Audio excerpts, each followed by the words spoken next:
ini kesempatan khususnya di malam 10 pertama Dzulhijjah, mulai dari hari ini sampai besoknya Idul Adha, diajurkan kita berbanyak amal salih karena Allah paling cinta amal salih di dalamnya. Di antara amal salih bersedekah, jaga salat malam, silaturrahim, agar begitu datangnya hari Arafah kita mendapatkan pahala yang sangat besar, bebas dari neraka Jahannam. Bersedekah, jaga salat malam, silaturrahim, jaga salat berjamaah di masjid. Khususnya Bapak Ibu, ini kesempatan yang merasa diri selama ini tidak rutin salat di masjid berjamaah, inilah kesempatan kita bertaubat dan nasuha di 10 hari pertama, agar begitu datangnya hari Arafah kita mendapatkan pahala yang sangat besar, bebas dari neraka Jahannam. Jauh dari berbuat kezaliman, jauh dari dosa maksiat, jauh dari durhaka, saling memaafkan, jaga lidahnya, tidak berghibah, tidak bernamimah. Kenapa? Sebagaimana ini aturan Allah memberikan sebentar ada musim untuk bersemangat ibadah. Begitu lepas Ramadan, berarti walaupun tidak jauh hari, begitu habis Ramadan masih ada sunnah puasa Syawal 6 hari. Begitu selesai Syawal, datangnya 10 hari pertama Dzulhijjah. Begitu selesai 10 hari pertama Dzulhijjah, datangnya Ashura. Begitu selesai Ashura, datangnya bulan Maulid. Begitu selesai bulan Maulid, kenapa ini musim, ada musim-musim tertentu ibadahnya sangat luar biasa di dalamnya? Karena Allah Maha tahu manusia suka malas-malas, tidak bisa sepanjang tahun menjaga istiqamah. Oleh karena itu Allah menjadikan ada musim-musimnya. Ada musim Ramadan, ada musim haji, ada musim ibadah, ada musim, ya begitulah. Oleh karena itu begitu datang salah satu musim, apalagi hanya 10 hari, masa kita keberatan khususkan lillahi ta'ala 10 hari dari umur kita yang sudah buan berapa tahun. Jadi di antara lain khususnya di malam 10 pertama Dzulhijjah, mulai dari hari ini sampai besoknya Idul Adha, diajurkan kita berbanyak amal salih karena Allah paling cinta amal salih di dalamnya. Di antara amal salih bersedekah. Dan saya minta semua Bapak Ibu bersedekah sekarang.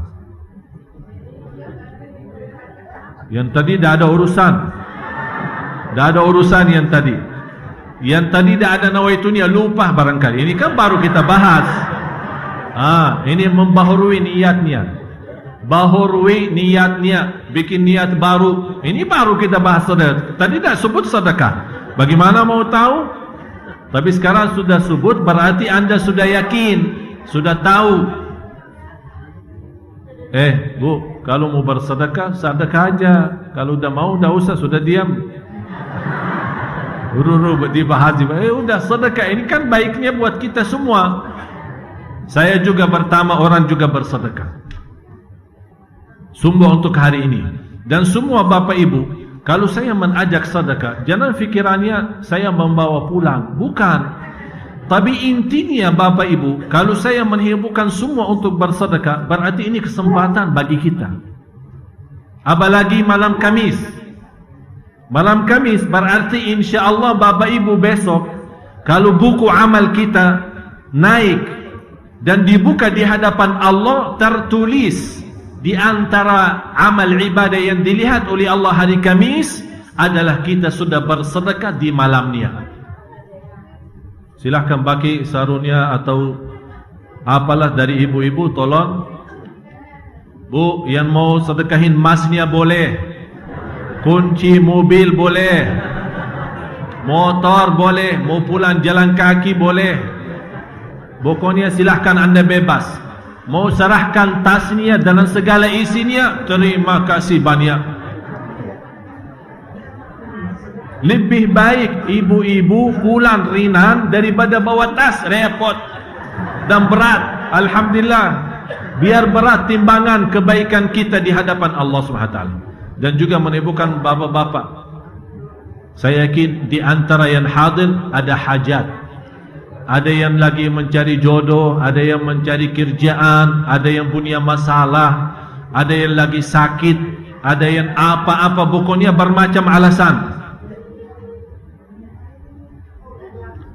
Apalagi dengan berkat doa Bapak Ibu, insya-Allah di bulan Rabiul Awal, bulan Maulid yang akan datang, kami mengundang dan menghadirkan 3 anak adik beradik yang hafal Al-Quran 30 juz. 30 juz. Anak yang pertama umur 5 tahun, yang kedua 4 tahun, yang ketiga 3 tahun, dan 3-tiganya kakak adik atau beradik, dan semuanya menghafal 30 juz, bukan juz 30. Luar biasa. Oleh karena itu saya mengharapkan semua bersedekah agar Allah berkahi segala aktivitas, supaya kita insya-Allah bisa menjadikan Indonesia ini negara Al-Quran. Amin ya rabbal alamin. Di antara yang lain adalah berkurban. Silahkan teruskan sedekahnya, jangan ragu-ragu. Masnya boleh. Yang punya kelebihan mobil, pusing, parkirannya dah tahu kemana, silahkan. Saya ada parkiran luas, silahkan bebaskan aja. InsyaAllah kami atur parkirannya, kami atur cuciannya, pokoknya beres semua. Yang penting tenang-tenang saja. Dan saya selalu berkata, lebih baik banyak dan ikhlas daripada sedikit tidak ikhlas. Udah, mau faham bagaimana terserah. Dan seterusnya, berkorban di antara amal yang lain yang perlu kita jaga. Walaupun ada berbeda pendapat apakah kurban itu wajib atau sunnah muakkadah, tapi yang jelas dan kuat adalah sunnah muakkadah. Tapi wajib bagi orang yang mampu. Bagi orang yang mampu, termasuk orang yang mampu haji tapi malas-malasan tidak mau haji, ada ancaman. Barang siapa yang mampu berhaji tapi tidak mau laksanakan ibadah haji akan meninggal dalam keadaan Yahudi atau Nasrani. Berarti orang yang mampu berhaji tapi tidak mau berhaji terjamin su'ul khatimah, bukan husnul khatimah. Jadi ada ancaman berat bagi orang yang berhaji tapi malas. Malasnya kenapa? Bukan tidak mampu, dia mampu dari sisi sehat, harta, semua. Tapi dia malas karena gilirannya terlalu lama, antri lama, nanti tidak tahu kapan. Pokoknya bermacam-macam alasan duniawi saja. Diancam, ada ancaman bisa meninggal dunia atas dalam keadaan Yahudi atau Nasrani. Hati-hati.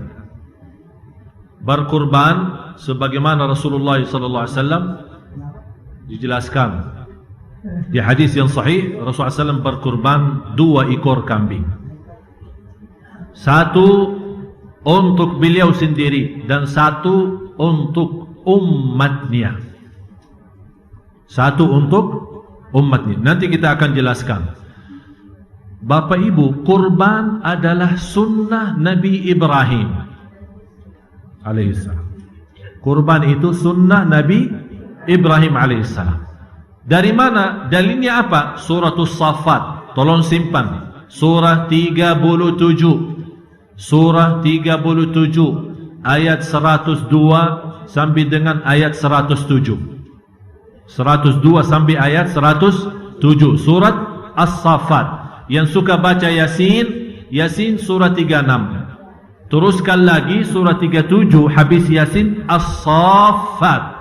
Buka ayat 102 sampai 107. Di situ Allah menjelaskan peristiwa cerita yang terjadi antara Nabi Ibrahim sama anaknya Nabi Ismail. Sampai Nabi Ibrahim mau sembelih anaknya, alasannya mimpi. Nabi Ibrahim bermimpi sembelih anaknya. Bapak Ibu, tidak boleh bentukan satu amalan ibadah karena mimpi. Faham? Bapak Ibu, tolong perhatiannya sebentar. Bapak Ibu, tidak boleh bentuk amal ibadah karena mimpi. Contoh, begitu Anda bangun tidur, saya mimpi semalam melihat Rasulullah menyuruh saya salat 100 rakaat. Tidak boleh. Karena ini ibadah. Dan ibadah berarti ada wahyu. Dan wahyu berarti ada Rasul. Rasul berarti Rasul tidak meninggal dunia, sudah disempurnakan agama. Jadi tidak ada ibadah yang namanya lewat mimpi. Jelas, semua ibadah 100% ada di dalam Quran dan sunnah. Tapi bisa saja ada satu dalam mimpi, kalau kita mau kerjakan sesuatu, ternyata diberikan tanda di dalam mimpi, jangan kerjakan. Ada keburukan, ada musibah, bisa jadi memberikan petunjuk. Karena kita orang baik, pernah berdoa minta petunjuk, Allah kasih tanda di lewat mimpi. Berarti kita akan menjauhkan dari hal itu. Tapi tidak boleh bentuk ibadah lewat mimpi. Sebagaimana ada seorang pernah melihat mimpi, itu di daerah Jawa. Ada seorang melihat mimpi sembelih anaknya. Begitu dia bangun, dia cari anaknya. Terus membawa pisaunya, hampir mau sembelih di depan keluarganya. Orang, kenapa ini? Saya diperintahkan dalam mimpi untuk sembelih anak. Itu kalau mimpi para nabi, wahyu. Faham Bapak Ibu? Mimpi para nabi adalah wahyu. Kalau mimpi para manusia, kita itu, apalagi misal kita lihat disuruh sembelih anak kita, istri kita atau apa, itu syaitan, bukan wahyu. Wahyu ya memang betul wahyu, tapi dari syaitan, bukan dari malaikat. Oleh karena itu jangan bentuk amal lewat mimpi. Nabi Ibrahim melihat mimpi sembelih anaknya Ismail karena mimpi para nabi adalah wahyu. Begitu dia datang mau sembelih anaknya, sebagaimana Allah menjelaskan di surah 37 ayat 102 sampai ayat 107, Allah gantikan dengan satu ekor kambing. Itulah alasannya hitungan kurban setiap keluarga satu ekor kambing, bukan hitungannya berorang.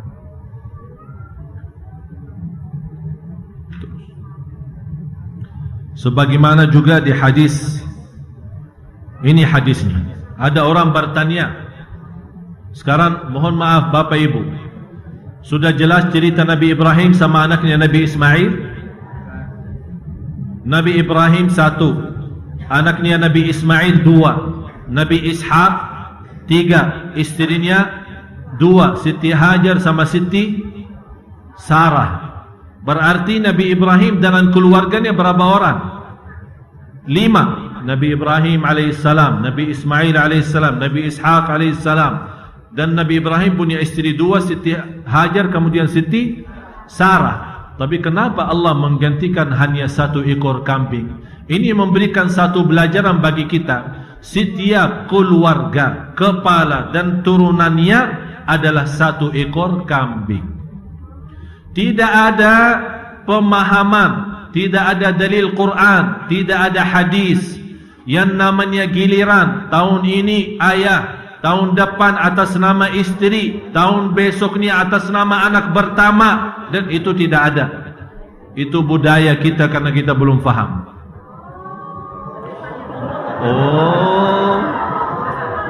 Panjang sekali. Tolong bisa lihat layar? Bisa? Ada seorang dari tabi'in. Ada seorang dari tabi'in namanya Atha ibnu Yasar. Mohon maaf Bu, sedikit perhatian. Kalau saya sebut ada seorang dari tabi'in, berarti tabi'in ketemu sahabat, tapi belum ketemu Rasul. Ya, Bapak Ibu, kalau saya sebut sahabat, berarti ketemu Rasul. Tapi kalau saya sebut tabi'in, mereka tidak ketemu Rasul, tapi ketemu sahabat Rasul. Ada seorang dari tabi'in bertanya kepada seorang sahabat. Tabi'in ini bernama Atha ibnu Yasar. Atha ibnu Yasar bertanya kepada siapa? Karena dia tidak jumpa Rasul, dia bertanya kepada sahabat Rasul. Namanya Abu Ayyub Al-Ansari. Wahai Abu Ayyub, bagaimana di zaman Rasul berkurban? Beliau menjawab, ini hadis sahih, diriwayatkan Imam Tirmizi dan yang lainnya. Beliau menjawab, kana ala ahdi Rasulillah sallallahu alaihi wasallam ar-rajul yudahhi bisyati anhu wa an ahli baitihi. Hitungan di zaman Rasul, satu ekor kambing adalah kepala keluarga sama turunannya. Contoh, saya, istri dan anak, satu ekor kambing. Ada seorang ayah punya istri 4. Misal ya. Jangan diributkan. Kita mau misal malah ribut. Misal, ada seorang bapa punya istri 4. Anaknya setiap istri 10. 10 kali 4 40. Tambah 4 istri berarti 44. Sama kepala keluarga tuan rumah 45. Hukum Islam, satu ekor kambing cukup untuk semua. Sebentar, saya akan jelasin semua. Tenang-tenang saja. Tapi coba, ini soal agama, ya. Jadi tidak boleh, anak tidak bisa terima kalau begini. Ini soal agama. Jadi mau terima dan mau terima itu wajib. Sami'na. Tidak boleh kita bikin-bikin agama sendiri. Tapi kalau kita mampu, dengar, kita mampu. Walaupun punya istri lebih dari 1, tapi saya mampu, boleh menghitungkan setiap istri dan anaknya sendirian. Mampu, walaupun 1000 kambing silahkan. Mau 1000 kambing silahkan. Atas nama keluarga kita semua, keluarga besar kita. Tapi yang menjadi wajib bagi kita adalah 1 ekor kambing. Jadi mohon maaf Bapak Ibu, jangan memberatkan diri melakukan sesuatu yang tidak benar. Dan sayang, setiap tahun malah kita giliran. Tahun ini, tahun kemarin kan atas nama Bapak, tahun ini atas nama saya ya. Semuanya Bapak sama Ibu sama anaknya 1. Bagaimana? Tak usah disebutkan nama. Begitu kita mau sembelih atas nama Bapak dan keluarga. Udah selesai. Bapa fulan bin fulan lahir tanggal fulan, terus bapa ibu fulana hajjah ini apa, terus anaknya yang pertama laki-laki bernama ini, anak yang kedua perempuan, yang azan zuhur, azan asar kita belum sembelih 1 ekor kambing. Tidak usah, dah ada begitu. Udah bismillah. Allah Maha tahu siapa keluarga kita. Dan Allah tidak pernah salah hitung soal niat. Tapi bisa juga kita salah sebut nama. Jelas? Jadi kalau ada orang bertanya, saya sudah jelasin dasarnya. Cerita Nabi Ibrahim sama anaknya, Suratul Safat ayat 102 sama 107. Hadisnya ini hadisnya. Sudah Bapak Ibu bisa melihat di atas layar. Tapi ada orang komplain, kenapa Rasulullah sembelih 2 ekor kambing? Ini penjelasannya di hadis yang selanjutnya. Apa tulisannya? Ya Allah, kurban dariku dan umatku yang tidak. Berarti Rasulullah berkurban 2 karena ada alasan. Yang pertama untuk dirinya sama keluarganya. Padahal kita tahu istri Rasul aja lebih daripada 9. Kenapa Rasul tidak sembelih 9 ekor kambing? Kalau memang wajib. Apakah kita lebih tahu dari Rasul? Atau datang ke Rasulullah, ya udah Siti Aisyah maaf ya, kamu tahun depan aja. Ini sekarang Ummu Salamah saja. Tidak, Ummu Salamah, Siti Aisyah, Safiyah, Hafsah, Zainab, semua dalam satu niat, ya Allah, ini kurbanku atas namaku dan istri-istriku. Terus yang kedua, ya Allah, ini kurban atas nama diriku dan umatku yang tidak mampu. Ini khabar gembira bagi orang miskin, bagi orang yang tidak mampu berkurban setiap tahun. Begitu datang, anda senang, anda rindu, anda mau berkurban, tapi tidak bisa, tidak mampu. Apalagi musim kurban, kalau datang hari kurban sudah harga naik. Yang biasa kita beli 1 juta malah jadi 4 juta, bisa 5 juta, bisa lebih. Tapi ya Allah, saya tidak mampu. Alhamdulillah, sudah dikurbankan oleh Rasulullah duluan. Jadi kita berterima kasih ya Rasulullah, karena dia ingat kita orang miskin yang tidak mampu, sudah dikurbankan oleh Rasulullah duluan. Berarti bagi orang miskin, begitu datang hari raya Idul Adha, dia tidak mampu berkurban, sudah mendapatkan pahala kurban. Bagi orang miskin yang tidak mampu berkurban, sudah dapat pahala berkurban karena sudah dikurbankan oleh Rasulullah SAW. Jelas Bapak Ibu? Sudah faham? Jadi semua Bapak Ibu, kalau untuk berkurban, tidak usah bingung menghitungkan. 1 ekor kambing boleh untuk semua. Tapi kalau anda mampu sapi, silahkan. Tapi kalau anda merasa saya tidak mampu beli sapi karena harganya 14 juta atau 12 juta kurang lebih, boleh ajak ibu-ibu yang lain atau ajak keluarga yang lain. 1 sapi cukup 7 keluarga. Sebagaimana saya suka laksanakan, saya dan istri kan 1 keluarga, mertua 1 keluarga, adik mertua 1 keluarga sendiri. Kita gabungkan 7 keluarga, masing-masing bayar 2 juta kali 7 keluarga 14, dapat 1 ekor sapi. Alhamdulillah. Jadi Bapak Ibu yang tidak mampu sendiri, karena dia merasa kurban sapi itu lebih bermanfaat karena daging sapi itu lebih banyak, tapi dia tidak mampu sendiri beli sapi, udah tawarkan tetangga, keluarga, sahabat, tolong Mbak gabung sama saya biar kita bisa beli sapi. Tapi kalau ada 2 keluarga mampu beli 1 sapi, silahkan, tidak menjadi masalah. Yang jelas jangan maksa diri untuk sambil perminjam uang, apalagi di bank, apalagi riba, supaya bisa berkurban 1 sapi. Padahal Allah mewajibkan hanya cukup 1 ekor kambing. Itu yang saya maksud. Jangan sampai salah menjalankan perintah agama. Yang terakhir, ada 2 hal yang dilarang bagi orang berkurban. Mohon maaf kita ambil sedikit waktu ya, boleh ya? Karena ini masalah ini sangat penting. Oleh karena itu saya mau habiskan sekalian. Dan insyaAllah selesai acara hari ini, InsyaAllah mudah-mudahan dengan doa Bapak Ibu kita akan rekamkan, nanti akan jadi DVD bagus, bisa menjadi bahan belajar untuk kita semua.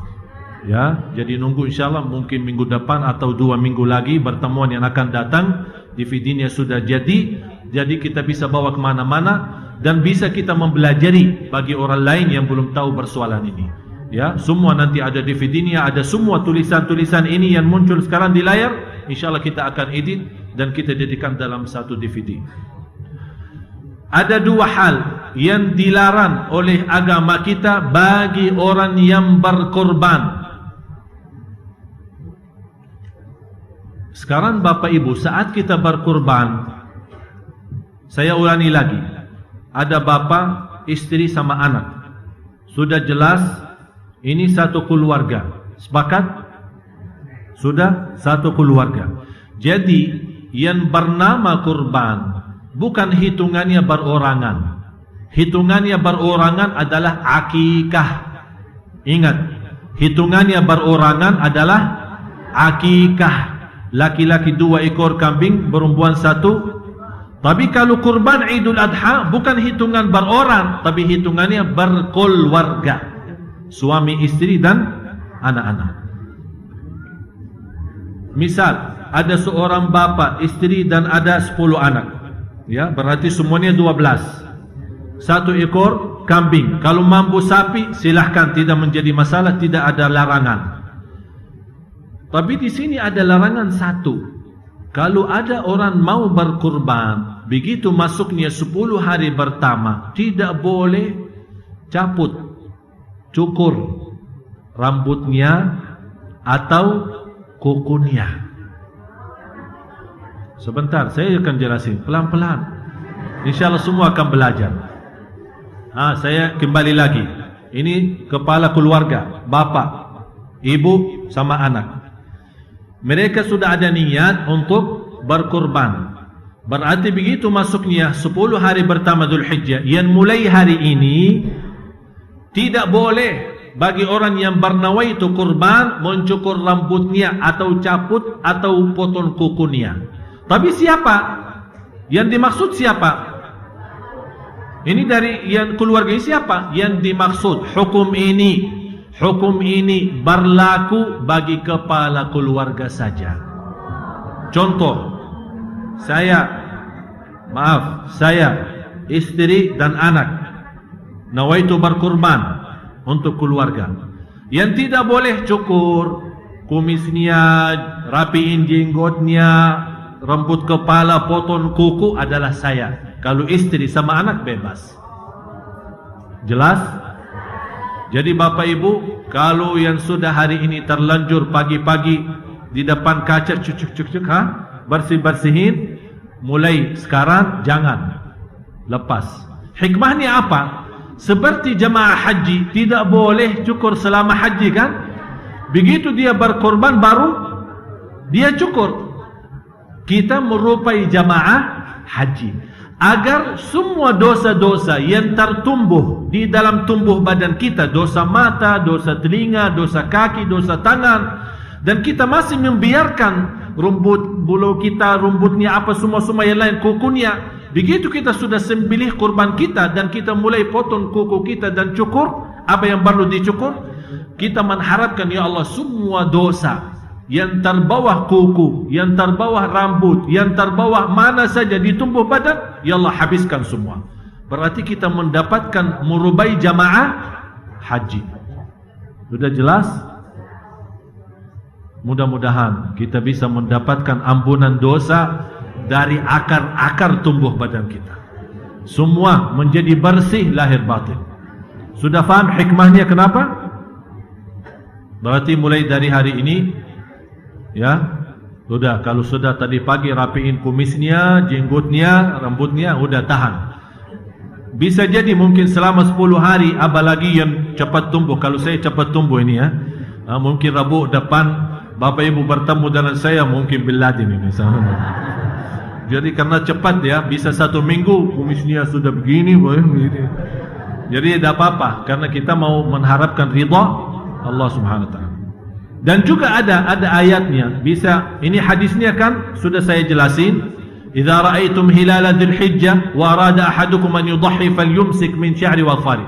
Kalau sudah lihat isbatnya masuknya bulan Dzulhijjah, bertahan diri, tidak cukur dan tidak potong kukunya. Ayatnya ada di suratul Baqarah ayat 196. Ayatnya suratul Baqarah ayat 196. Allah melarang kita mencukur rambut kepala kita sampai kita berkorban. Walaupun ayat ini khusus untuk jamaah haji, tapi ulama menjelaskan ini bisa jadi umum bagi juga orang yang tidak berhaji. Terusnya, ini yang terakhir, termasuk juga salah satu persoalan yang sangat penting. Larangan yang kedua bagi orang yang berkorban, tidak boleh menjual kulitnya. Pak, tolong Bapak datang sembelih kurban saya. Begitu dia sembelih kurban kita bayarkan ongkos sembelihan. Pak, bawa aja kulitnya, mengganti bayaran sembelihan kita. Haram, tidak boleh. Mau hadiahkan kulitnya boleh, tapi kulit itu bukan untuk membayar ongkos sembelihannya. Karena kurban lillahi ta'ala. Jadi tidak boleh mau jual tulangnya, kepalanya, kulitnya, tidak boleh. Tapi kalau orang sembelih, misal habis dia sembelih ya, berapa sepakat? Harganya berapa? 100.000. Pak, ini 100.000. Terus boleh saya minta kulitnya? Silahkan aja, ambil aja. Dan ini juga sebagian dari daging. Karena di sini daging sama kulit itu bukan bayaran ungkus sembelihannya, tapi ungkus sembelihan kita sudah bayar sendiri, sudah bayar dengan uang sendiri. Tapi kalau untuk tukang sembelih mau bawa kulitnya, bebas. Dia mau pakai apa? Mau jual, terserah. Mau dia pakai, terserah. Dia mau gunakan, terserah. Tapi bukan orang yang berkorban yang menjual kulit itu. Bukan orang yang berkorban yang menjual tulangnya atau menjual kepalanya. Itu tidak dibolehkan. Dasarnya ini hadis yang sahih. Bagaimana Rasulullah SAW bersabda, barang siapa yang menjual kulit korbannya, Allah tidak menerima kurbannya. Barang siapa yang menjual kulit korbannya, Allah tidak menerima kurbannya. Tapi Bapak Ibu, jangan hanya mendengar hadis ini, ya udah kalau begitu saya aja buang. Daripada mubazir buang kulitnya, kasih aja kepada orang yang bisa bermanfaat bagi mereka. Bisa jadi kita tidak bisa memanfaatkan kulit itu, tapi ada banyak orang bisa memanfaatkan. Kita sedekahin, hadiahkan, karena terhitung daripada kurban kita. Dan juga ada hadis yang lain, Rasulullah SAW memerintahkan kepada Sayyidina Ali bin Abi Talib radhiyallahu an, kalau kamu sudah sembelih, jangan memberikan tukang sembelihannya dari kurban itu. Artinya, maksudnya apa? Jangan membayar ongkos sembelihannya dari daging kurban, karena daging kurban itu adalah lillahi ta'ala. Kalau kita lillahi ta'ala berarti 100%. Bagaimana kita bayar? Bayar dari uang pribadi kita, dari harta kita yang Allah berikan. Sudah jelas Bapak Ibu? Sudah faham? Mudah-mudahan apa yang kita sama-sama belajar di hari ini berguna, bermanfaat.